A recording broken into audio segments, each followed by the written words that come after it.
Here's the beauty of this. When Allah loves somebody, or when, let's say, a mother loves a child, or when you love your car, or when you love anything, what do? You keep it close to you.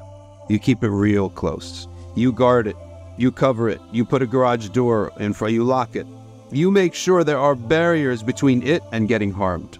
And oftentimes that comes in the form of threats and prohibitions.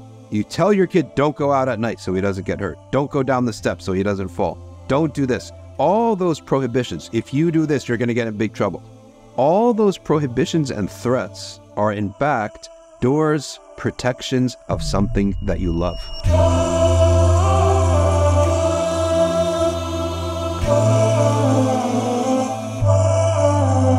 Allah subhanahu wa ta'ala is teaching us in the same way. Oftentimes there are threats and there are prohibitions that are all based on Allah's love, and this is one of them. Allah subhanahu wa ta'ala tells us in the Quran, Ud'uni astajib lakum. Call upon me, I answer you. Inna alladhina yastakbiruna an ibadati sayadkhuluna jahannama dakhirin.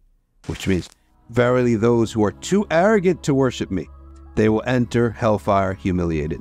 So Allah subhanahu wa ta'ala is linking here. You're not asking me for your needs first. Those who are arrogant, they're going to go to the hellfire. So Allah links, when you don't ask for your need, He is actually telling you the cause. When you don't ask Allah for something that you need, and you say, I could do it myself. It's right in front of me here. I got my arms, I got my legs, I got my money, I got time. I could do it myself. Your diagnosis for that is arrogance. And arrogance leads to hellfire. But Allah also called dua here worship. So here Allah is telling you, benefit yourself is worship. An act of benefiting yourself is an act of worship. So here it's 2 for 1. I get the deen and the dunya. Really, it's like a sales pitch. Do you want the deen and the dunya at the same time? Then ask Allah for your material needs and desires. Remember, mentioned earlier, Allah said, oh Ibrahim, if you need salt, ask me. So material needs, the Sahaba went and they needed sandal strap. They would pray istikhara dua for sandal straps. So Allah Ta'ala wants us connected to Him at all times, and He's even putting hellfire there to protect us from going into this realm and belief that we don't need Him anymore. And this is why, Ud'uni astajib lakum, call upon me, I will answer. There's also something else about this ayah.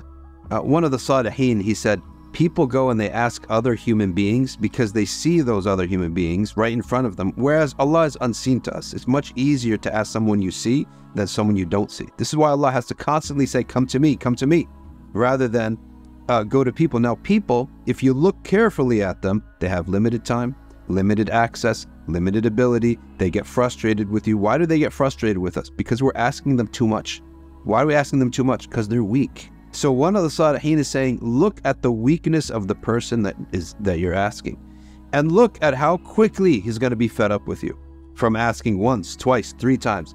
And look at how much time it takes for them to fulfill your need.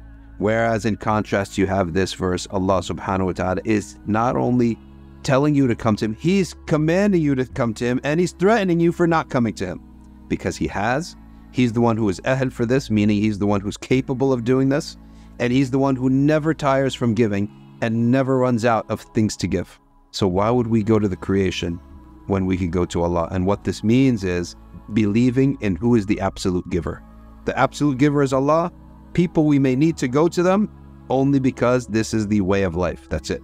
You have to go apply for a job. You have to go ask for a woman's hand in marriage. You have to do these things physically because that's the way of life, not because they're the absolute givers. The real absolute giver who really controls the matter is Allah subhanahu wa ta'ala. If you liked the video that you just watched, subscribe to our YouTube channel, click the bell for notifications, and if you really liked what you just saw, support us at patreon.com/Safina Society.